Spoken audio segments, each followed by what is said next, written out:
nak buka magic. Agak ni.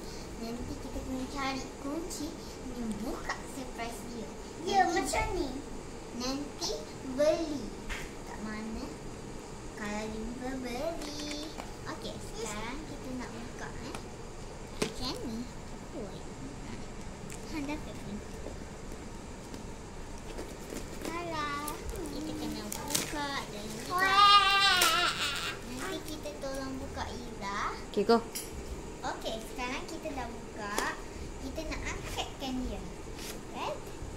Tengok ni kat depan dia. Okey, sekarang dia kita buat macam ni. Buka macam ni. Kunci dia. Okey, sekarang tak sabarnya kita buka. Tada. Nanti kita kena cari kunci dan buka dua-dua ni. Adakah dalam kotak ini? Tidak tahu. Adakah dekat sini? Tak tahu. Saya tak nak Cari kunci. Kunci dulu. Saya tak nak tunjuk korang sebab nak bagi korang kalau beli awak nampak. Nanti korang cari sendiri. Sebab untuk bagi korang best, satu macam adventure. Okey, sekarang kita tengok ni. Ida. Buka kunci dulu, Nara. Ida punya ada rabbit comel warna pink. Dengan ada kunci ni dah. Sama. Macam mana warna pink? Okay, now open the key. Belum lagi. Sekarang nanti awak kena buka sendiri. Okey, sekarang kita ambil Ida punya key. Okay, buka.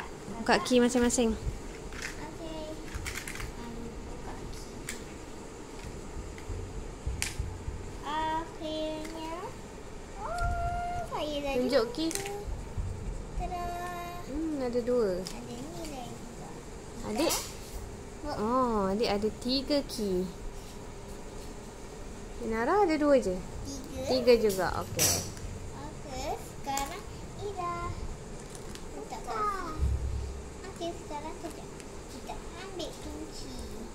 Letak kat sini. Kita kena pusing. Try and error. Yes. Masukkan ni susahnya. Ayah. Ni kot. Try. Yes. Adik. Tolong adik. Kalau tak boleh, try bawah-bawah pula. Macam ni. Okey, sekarang kita kena pusing. Go, pusing sama-sama. Buka. Kita dah jumpa. Kita dapat bracelet.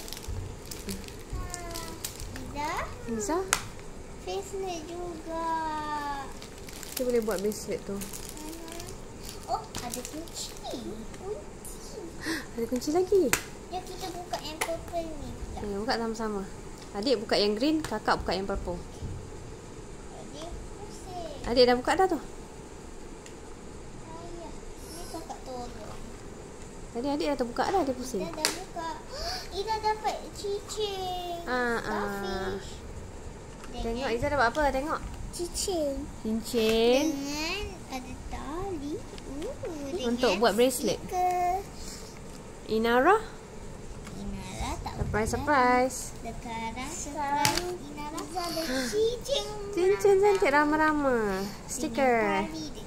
Tali untuk bracelet. Dengan stiker. Cantik betul lah Iza. Tengok. Kakak punya. Macam Hana dah Hana punya. Okey, sekarang kita masukkan ni balik dalam dia punya kotak nak bagi ke Dah, tu je lah kan? Okey, tu je lah untuk hari ni. Okay. Bye. Bye-bye adik. Adik bye-bye sini. Bye. Bye Inara Eliza. Jumpa lagi di Episod selepas ini. Bye. Bye.